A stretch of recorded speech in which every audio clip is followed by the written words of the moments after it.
सूर्य को 3 अर्घ होते हैं। एक लाल चंदन का अर्घ कार्य की सिद्धि के लिए सूर्य नारायण को दिया जाता है। एक काली मिर्ची के पानी का अर्घ, जब आप कोई एग्जाम में बैठ रहे हैं, कोई परीक्षा में बैठ रहे हैं और आपको उसमें उत्तीर्णता चाहिए या मेरा ये काम सफल चाहिए या अदालत में केस चल रहा है उसको निपटाना है, तो काली मिर्ची के जल से सूर्य को अर्घ दी जाती है। तो उस जल के अर्घ से व्यक्ति का काम तुरंत 1.5 महीने के अंदर सफल हो जाता है।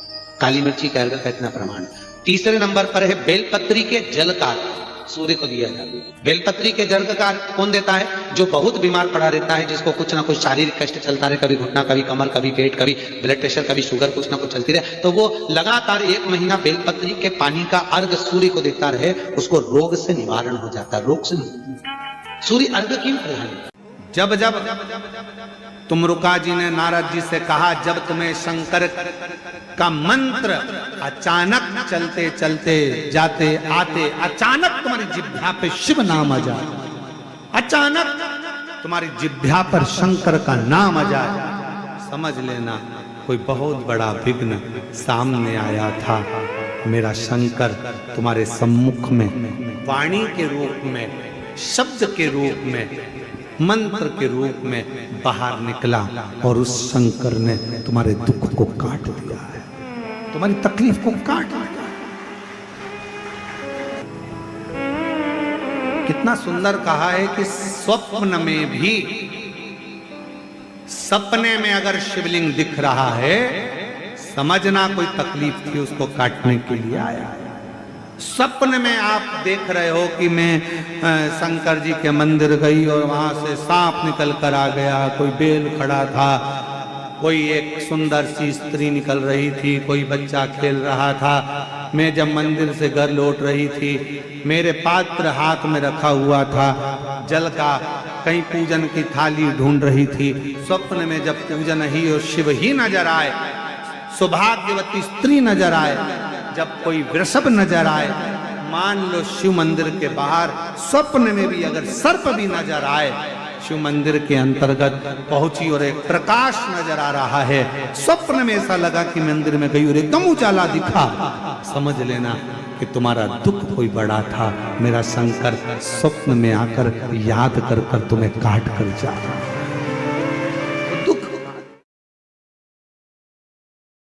कल कोई कह रहा था, गुरुजी क्या हम गिलास से शंकर जी को जल चढ़ा सकते हैं मंदिर में जाकर?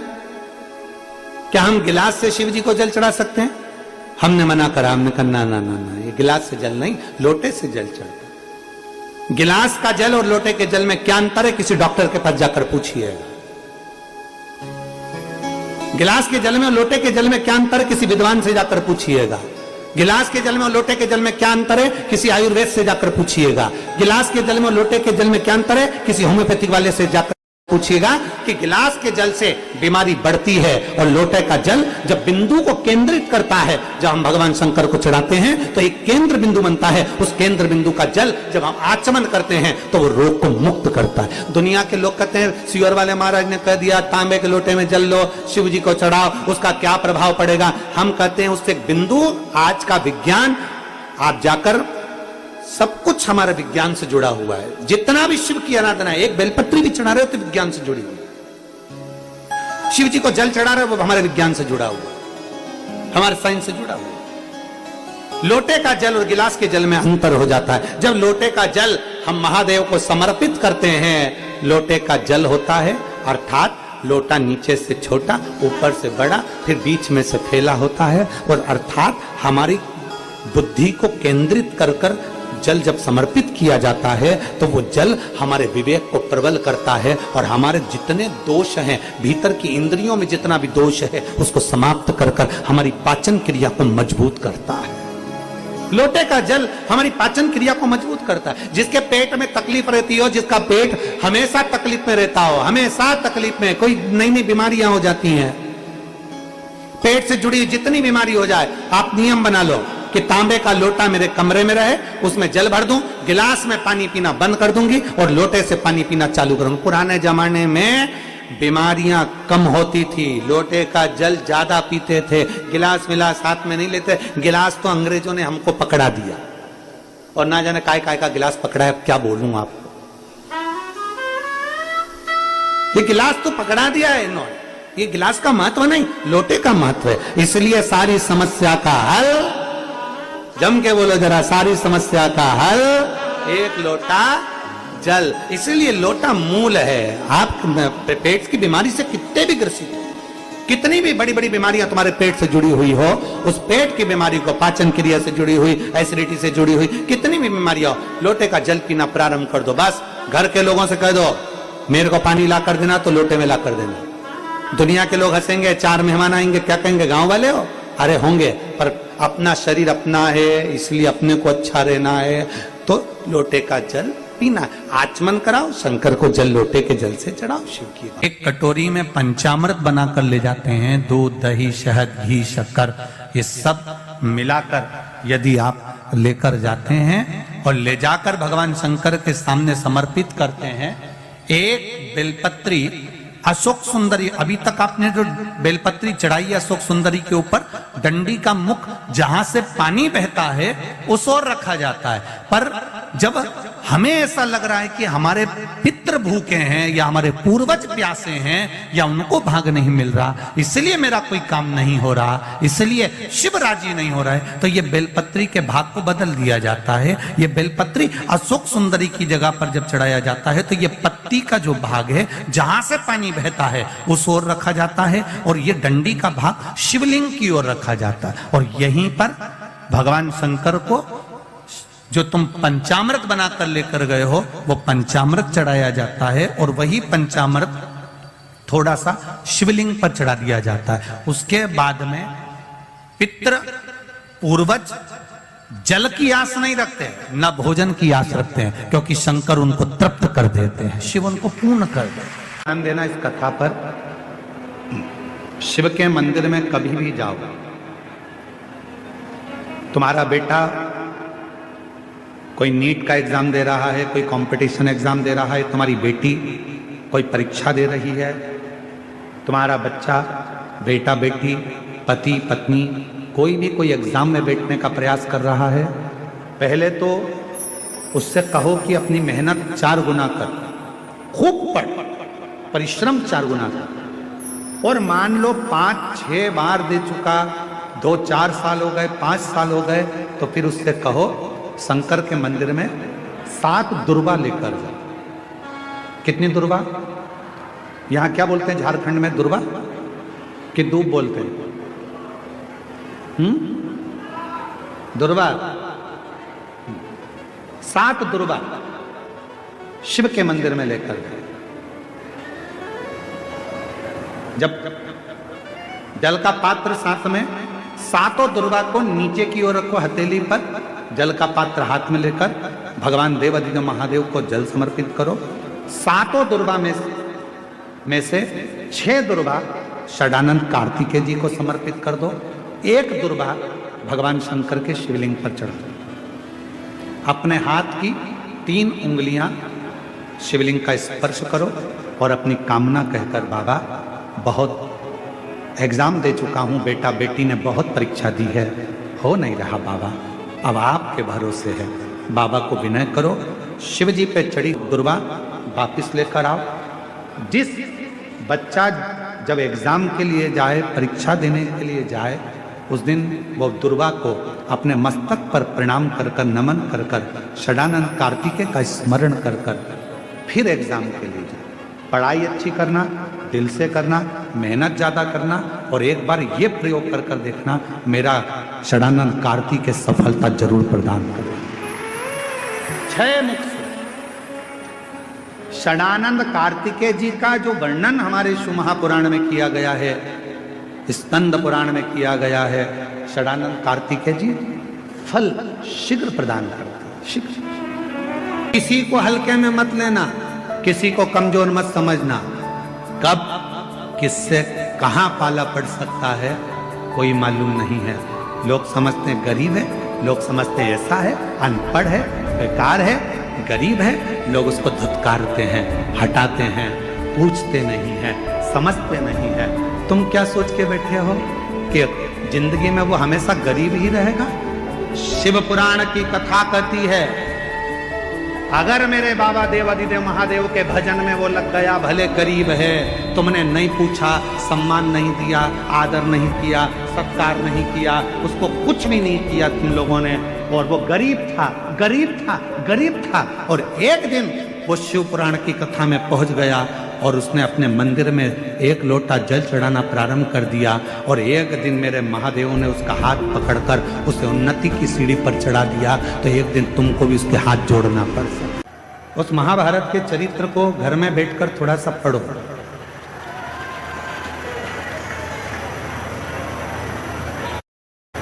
महाभारत के उस चरित्र को पढ़ेंगे, अध्ययन करेंगे, तो उसमें मिलेगा कि भगवान कृष्ण के पास जाकर पांडव हाथ जोड़कर कहते हैं कि अब हमारे पास कुछ भी नहीं बचा, अब हमारे पास में कुछ भी नहीं, हमारा पूरा वैभव चले गया, हमारा पूरा धन चले गया, हमारी पूरी सत्ता चली गई, हमारा पूरा संपदा चली गई, हम जुए में सब कुछ हार चुके हैं, अब हमारे पास में कुछ भी नहीं है, तो हम क्या करें।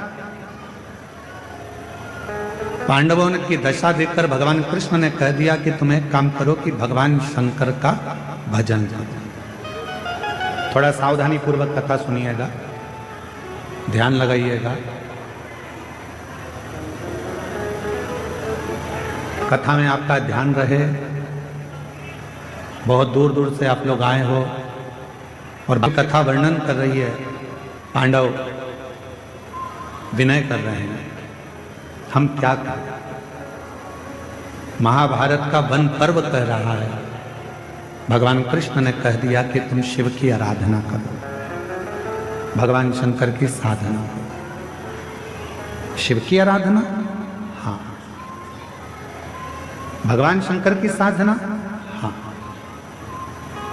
इतने में भीम ने कहा कि एक काम करते हैं, अगर शिव जी की ही आराधना करना है, साधना करना है, और शंकर भगवान यदि हमें सब कुछ दे सकते हैं, तो हम सीधे कैलाश पर चले जाते हैं, और हम सीधे कैलाश पर जाएंगे, और कैलाश पर जाकर हम भगवान शंकर की आराधना करेंगे, साधना करेंगे, तब तो भगवान शंकर हम पर प्रसन्न हो जाएंगे, और शिव जी अगर हम पर प्रसन्न हो गए तो भगवान शंकर हमको वापिस सब कुछ दे देंगे। तो एक काम करते हैं कि हम सीधे कैलाश चले जाएं, और हम कैलाश जाकर, कैलाश में पहुंचकर भगवान शिव की आराधना साधना करते, सीधे कैलाश। अब जरा चरित्र पर ध्यान देना कि भगवान कृष्ण खुद कह रहे हैं कि भीम, जाने को तो तुम कैलाश जा सकते हो, जाने को तुम कैलाश पहुंच सकते हो, जाने को तुम कैलाश जा सकते हो, और कैलाश पर जाकर शिव जी का भजन कर सकते हो, शंकर जी का स्मरण कर सकते हो, शिव की भक्ति कर सकते हो, मना नहीं।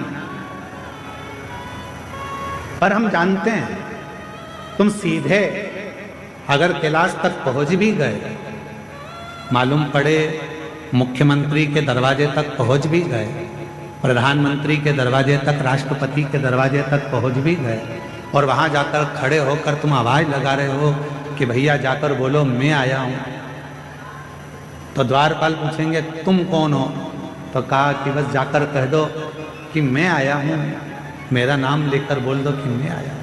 पहचान ही नहीं है तुम्हारी, जानते ही नहीं हो तुम। प्रधानमंत्री के पास द्वारपाल जाकर बोल भी देगा कि कोई राम प्रकाश आया है आपसे मिलने के लिए, प्रधानमंत्री जी बोलेंगे कि कौन राम प्रकाश। मुख्यमंत्री से जाकर कहा कोई कमलेश आया है, कौन कमलेश, पुकार लोगे, विनय कर लोगे, निवेदन। भगवान कृष्ण कह रहे हैं भीम, कैलाश पर जाकर भजन करना सरल है, पहुंच जाओगे, बैठ जाओगे, पुकार लोगे, विनय कर लोगे, निवेदन कर लोगे, बाबा को बार बार पुकार लोगे, पर याद रखना वहां बाबा तुम्हारी पुकार को सुन भी लेंगे तो भी तुम्हें कुछ दे नहीं पाएंगे, कुछ दे नहीं पाएंगे। इसलिए एक काम करो, 12 वर्ष के लिए तुम जब वन में भ्रमण करोगे, इन 12 वर्ष में प्रतिदिन का एक नियम बना लो कि एक पार्थिव शिवलिंग का निर्माण करना है, पूजन करना है, नजदीक में कोई शंकर जी का शिवलिंग है वहां जाकर आराधना करना है, 12 वर्ष के वन में, तुम 12 वर्ष तक जब वन में रहो तो 12 वर्ष के वन में केवल शंकर की आराधना करना, शिव मंदिर तक जाना, शिवालय की पूजन करना, पार्थिव पूजन करना और शंकर का स्मरण करना। 12 वर्ष तक शंभू, 12 वर्ष तक तुम शिव का भजन। हम सीधे अगर कैलाश चले जाएं और कैलाश में जाकर अगर भगवान शंकर से मिले तो मिल जाएंगे, मिलेंगे, ऐसा नहीं कि नहीं, पर नहीं दे पाए। शिव महापुराण की कथा कहती है कि 12 वर्ष तक पांडवों ने भगवान शंकर की रोज प्रतिदिन शिवलिंग का निर्माण करा और पूजन करा। एक समय ऐसा आ गया कि भीम के मन में आया कि नियम सबने लिया है तो थोड़ी सी मैं जरा हंसी उड़ा लूं, और भीम ने क्या करा, एक पेड़ को काटकर उसकी जड़ को लिया, जड़ को गोल घुमाकर एक जगह पर रख दिया और अर्जुन से जाकर कह दिया कि यह शंकर का शिवलिंग है और तू पूजन कर। अर्जुन को नहीं मालूम था कि यह शंकर का शिवलिंग है या जड़ है, उसने तो शिवलिंग माना और अर्जुन ने शिवलिंग मानकर उसकी आराधना कर ली, साधना कर ली, जल चढ़ा लिया, पूजन कर ली, बेलपत्र चढ़ा दी, भक्ति कर ली, पंचाक्षर मंत्र का जाप कर लिया, षडाक्षर मंत्र बोल लिया, ओम नमः शिवाय बोल लिया, नमः शिवाय बोल लिया। अर्जुन ने बारंबार शिव जी को प्रणाम कर लिया, दंडवत कर लिया। थोड़ी देर बाद भीम आकर बोलता है, जिस शिवलिंग पर तुमने जल चढ़ाया अर्जुन, जिस शिवलिंग पर तुमने बेलपत्र चढ़ाया अर्जुन, जिस शिवलिंग को तुमने भोग लगाया अर्जुन, जिस शिवलिंग को तुमने नमः शिवाय कहा अर्जुन, जिस शिवलिंग को तुमने षडाक्षर मंत्र ओम नमः शिवाय का स्मरण जाप किया है, जिस शिवलिंग के सामने, ये शिवलिंग नहीं है अर्जुन, ये तो मैंने एक पेड़ की जड़ को उठाकर रख दिया था और ये शिवलिंग नहीं है। तुम चाहो तो मैं अभी इसको उठाकर दूर फेंक कर बता देता हूं। इतने में अर्जुन ने कहा, भीम भले तुमने पेड़ की जड़ काट कर रखी हो, पर मेरा विश्वास कहता है कि मैंने जल चढ़ाते समय इसको शंकर मान लिया, तो ये वृक्ष की जड़ भी शंकर हो गई, ये वृक्ष की जड़ भी शंकर हो गई है, शिव हो गया है, इसमें शंकर का अंश विराजमान हो गया है, अब ये शिव हो गया, अब तुम इसे उठा नहीं सकते। भीम ने कहा, मैं लेकर आया हूं और यदि मैं लेकर आया हूं तो मैं इसको उठा सकता। अब भीम अर्जुन से कहता है, देखो मैं अभी उठाकर बताता हूं। भीम ने उस जड़ को उठाने का प्रयास करा, खूब प्रयास करा, पर वो जड़ तिल मात्र भी हिल ना सकी। तब भीम ने हाथ जोड़ लिए कि यहां शंकर विराजमान हो गए, शिव भटक लो। शिव थोड़ी परीक्षा लेते हैं,